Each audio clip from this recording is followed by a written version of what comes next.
question portion. So whether you want it to be about,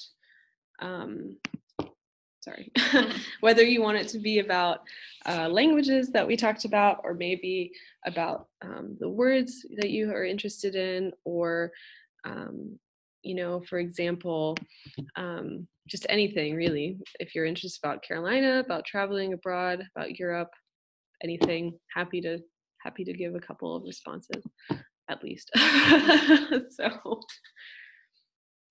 I don't know if you can see. Yeah.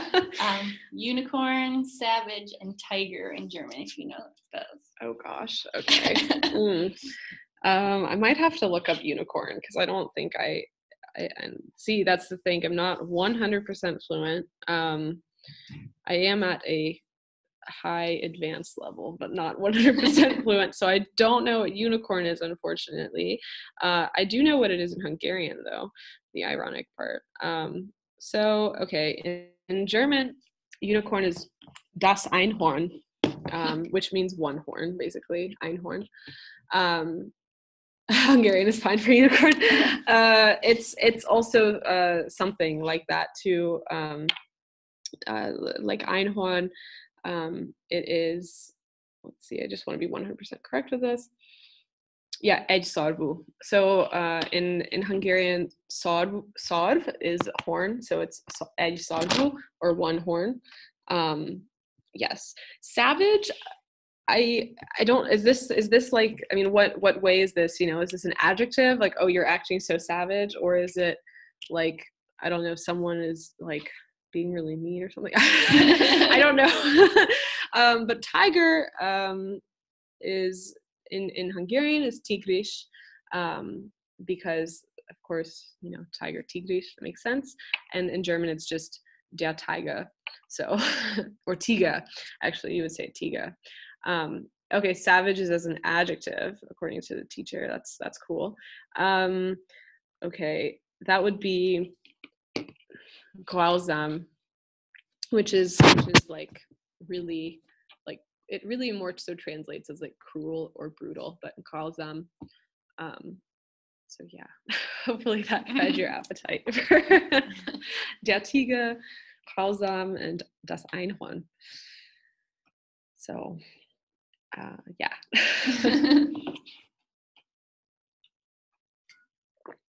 Are there any, like, doesn't necessarily, again, have to be words. It can be really any question. So like, it can even just be about the countries, like, I don't know, something like what kind of food they have, or what kind of holidays, etc. That's totally on the table too.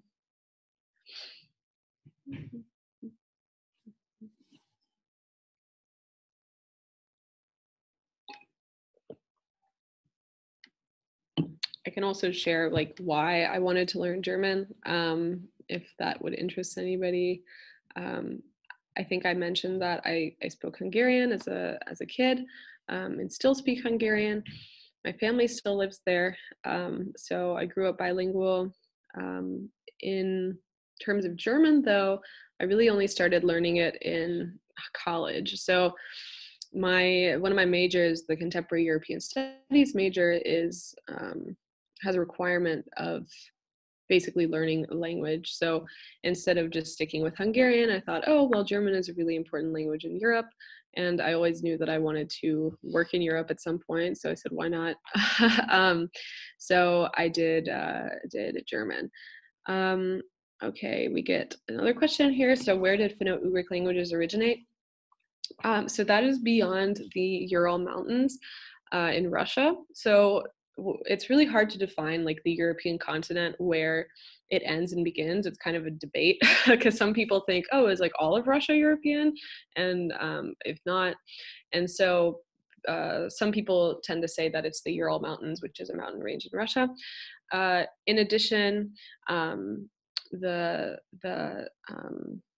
like, apparently there's a place in Russia, like a region where Hungarian originated specifically, but I'm not sure with all of the Finno-Ugric languages exactly. I think it's just that it's beyond the Ural Mountains. Okay, so the GY sound in Hungarian, the proper way to pronounce it is ja. So it's kind of like a J, but it's coming from like really far back here. So ja. My middle name is actually has it, so it's Noj. Um, and yeah, it's almost like it becomes like a silent verb. It's very or a silent sound. It's a little subtle, I guess, in that regard. So it's ja. Um, Okay, I did not put any culture kits together, unfortunately. When I was really involved with Navigators, I did presentations like this through the Zoom track. So my country that I talked about the most was Hungary, but I've also presented about the wars in Yugoslavia, as well as Hungary and Austria and these different places, because I studied abroad in all of those places. Um, my favorite country that I've visited is a really good question because I love all of them. I would love to travel. I think that, oh man, that's so hard. I really liked visiting Bosnia and Herzegovina because I didn't really know what to expect about the country. You know, I thought maybe like I had some misconceptions and conceptions and expectations going into it, and I wasn't sure what to expect exactly. You know, because there was such recent violent conflict there, but it's such a beautiful country. The people are really nice, like really interesting place to be. The food's good, so that's important. I also just love spending time in Hungary and in Germany. I'm really excited because this year, as I said, I'm going to teach in Hungary, but in July, I'll be taking a course, a training basically for this job in the Czech Republic. So I'll be able to explore Prague in more detail and more depth. And then I'm going back to Berlin to visit my former host family, who I became very close to. If anyone ever studies abroad, I highly recommend getting a host family. I studied abroad 4 times, and this was the only time I had a host family, just because it was the only program really that I went on that had that opportunity. But it's a really great way to practice the language and also to really get in touch with locals. So learning the languages, learning German, yeah, it was fun. With Hungarian, I didn't really want to speak it for a long time because really what happened was I spoke it a lot when I was a toddler, like when I was 3 to 4, etc. But once I entered the school system here, you know, everything was in English. So I really transitioned over to speaking English most of the time. And then when I was like in middle school, I thought, well, I don't need to like speak it, you know, there's no point really, or etc. And so I didn't speak it very much, but fortunately, since I had it from a young age on, I didn't really lose it. Like, so it comes back a lot, especially when I speak it more and more. So that is interesting, I guess. And so I'd say definitely in terms of which language is harder to learn, I would say Hungarian actually, because I did take this advanced course, for instance, in advanced Hungarian in Budapest this last summer. Learning about like the grammar is really hard, and that's kind of one of the things as being a heritage speaker, what they call it, which is basically like if you grew up speaking a language but you didn't go to school, you know, learning the language. That's where you have a lot of vocabulary and you also can conversate very well, but your grammar is not the best, and so it's hard to learn the grammar. I think for Hungarian, the hardest thing for German for me is remembering all the words, and not just remembering the words, but really remembering what gender they are, but also word order because it changes. And again, the verb is always second positions except when it's last, and so it's a bit confusing. Okay. But learning languages is very fun. Like I don't want to, it can be difficult, but it's very rewarding. And it's really, really cool to be able to see a country and speak the language of a country you're in. It really opens up your eyes and you feel like you're able to, you know, talk to people in that place, the locals, for instance, a lot more easily. And it's really, really fun. And usually people, like, at least when I am there, whether it's German or Hungarian, they really seem to appreciate, you know, if you speak their language. So language is really powerful. Of course, English is kind of like the new lingua franca today in the world, and everyone wants to speak it, and it's great because we can communicate with so many different people, but it's really nice to learn other languages as well. And when you learn languages, you also are learning more about your own language because you'll learn new words from English, for instance, new vocabulary and like new things about grammar. The most interesting thing I've seen while traveling, that's a hard question. Let me think about that. Gosh, I don't know. There's so many. I guess, let me think. Maybe in Germany, one of the most interesting things that I saw. Hmm, oh my gosh. I don't know. I don't know how to answer that question. I mean, let's see. You know what? Maybe not in Germany, because Germany, I'm like, it's completely blanking on my mind for some reason. Um, okay, yes, here's one. Okay, in Kosovo. So Kosovo is a like a breakaway territory. It's a contested region around the world, or at least contested territory in its region, but has implications for across the world. It's basically a self-proclaimed state independent of Serbia, in southern Serbia. And so it's recognized as a country by the majority of states, or majority of countries.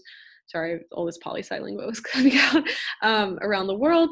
But in Kosovo, for instance, they have a golden statue of Bill Clinton in their capital, which is just something that is so, like, I don't know. I mean, it's just, I don't think we would ever see our president in the US, like any of them, in a gold, like as a golden statue. I mean, I know we have Lincoln seated in Lincoln Memorial, but I feel like in terms of like a golden statue, it's kind of, surprising.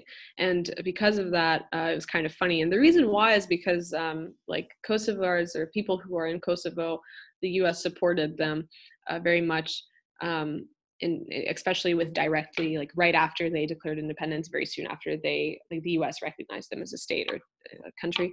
And because of that, and because of what they did in terms of trying to help them break free of Serbia, and Bill Clinton was the president during that time. It makes sense, I guess, that they would have him. But it's kind of funny. And right next to it, actually on the corner, right beside that, was a shop, like a boutique, a clothing store, and it was called Hillary. So it was just like, it's just so random and mind-boggling. It's like, what? But yeah, that was really funny. And then, okay, so are the people in Hungary friendly? Yes. I think it depends kind of what, what and maybe what capacity you know them. So I can talk about Germany in this too. Like Germans are kind of known as being a bit cold, and Europeans in general, like because there's not a lot of small talk. They're usually like pretty efficient, and they go to work. They don't smile at strangers very much. And in Hungary, it's similar. You kind of keep to yourself, except like to really close friends. But people are friendly in Hungary. Like traditionally, for instance, if you're invited over to someone's house, like you're supposed to bring like a flower or something, and they're going to be really like great hosts and everything. So like Hungary and Hungarian language and German language are both very polite, because they're, again, these like formal forms, excuse me, of words that you say only to like elders or to your teachers or etc. But yeah, generally the people are very friendly, at least the ones that I've interacted with in both places. And so that's pretty nice. My favorite language, oh gosh, I don't know. Out of the three that I speak, I'll admit that I prefer speaking either German or Hungarian to English. That's mainly because I like the way my voice sounds in both of them. And also it's just a little bit more fun. Like I feel like when you speak English, I mean, I speak English, it's kind of like, well, I kind of know everything that I have to say. Whereas if you're trying to communicate with someone in German, in Germany, or in Hungarian in Hungary, like you're always thinking about, oh, what's the best way to say this? What's the word? What's a new word I can learn? Like, oh my gosh, what if they say something that I can't understand, And so I think that's really fun to know that, and kind of have even just the mundanest interaction be exciting. But I think my favorite language, I feel very powerful when I speak German because it's just very fun, machtvoll, as we'd say, powerful. But I really like the Hungarian language. I think it's really pretty. It's hard to say things, but it's really quite a pretty language, and I really, really like that. And clearly I like languages because I want to learn more, right? So I highly recommend taking language class if you guys haven't already, or if you're in one, continue with it. So in terms of being a navigator, the most of the time, so I was involved with the Zoom track for basically my junior year. It was last year, and like for the academic year. But when I went to Germany, I was abroad, right? So I wasn't really able to. And this semester, this is really the only thing I've done for you guys, other than like some presentations, like in terms of like publicity at the Center for European Studies we have here. But yeah, I don't know. So I guess my key involvement was last year. And again, since it's like last semester, senior year, it's really hard, but I wanted to do this for sure. I'm happy I'm doing it. It's fun. But let's see. Okay. How many countries have I traveled to? Also a good question. Okay, let's see. Okay, so I'll just name them. So obviously I've been around the US, which makes sense. Been to Mexico and some Caribbean places, but is Grand Cayman is a country, right? I think it is. Yeah, anyway, let's stick to Europe though, because that's probably easier. I've flown through a lot of European countries, but on this list, I'm only going to say things that I've actually spent like considerable time in. So Spain, France, Belgium, the Netherlands, Germany, Denmark, Finland, Czech Republic, Poland, although Poland was just for a day, so I don't know if you can call it that, but I have a couple of Polish friends, so I plan on going back. Hungary, of course, Austria, Bosnia and Herzegovina, Kosovo, Macedonia, Croatia, Italy. Let's see, is there anything else? I might be forgetting some, but I think that's about it. Maybe 16, and plus the US and a couple of places in the Caribbean, like Mexico. It's really fun. That's one of the great things about Europe, is that these countries are so close together. Like Hungary, it takes maybe 5 hours to drive across the whole country. And for example, with my family where they live, they're like 15 minutes from the border with Austria, and you just go into another country. For instance, if you want to go have lunch in Austria on a Sunday, like we've done that before. And like you're just already in a different country and they speak a different language and there's like different heritage there. It's really interesting. A must-see thing that has to be done in Germany. That's a good question. I get that actually a lot from people who are going to Germany or who spend time. The thing about Germany that's so great is that there are so many different parts of it. Berlin is really interesting. It's very like industrial, but also really pretty and very historical. So if you like history, you should definitely go. I love history, so for me that's a big thing, a big deal, and I loved when I was there. But Berlin is really interesting for history, going to see the site of the Berlin Wall. But the mountains down in Bavaria are beautiful. So for instance, I just learned how to ski this year, and I really want to go back to Germany and ski there. But going out to see like Neuschwanstein and going hiking in those mountains, it's gorgeous. So I definitely would recommend that. So yeah, I mean, again, it's really hard to narrow down like any country or any place to just one site or one experience, but there are just so many in all these places, and it's really, really cool. How long would it take to completely understand German? That is a very good question. Probably a lifetime. If you're thinking of like everything. I think, let's see. So in terms of fluency, it depends how long you study it and how intensely.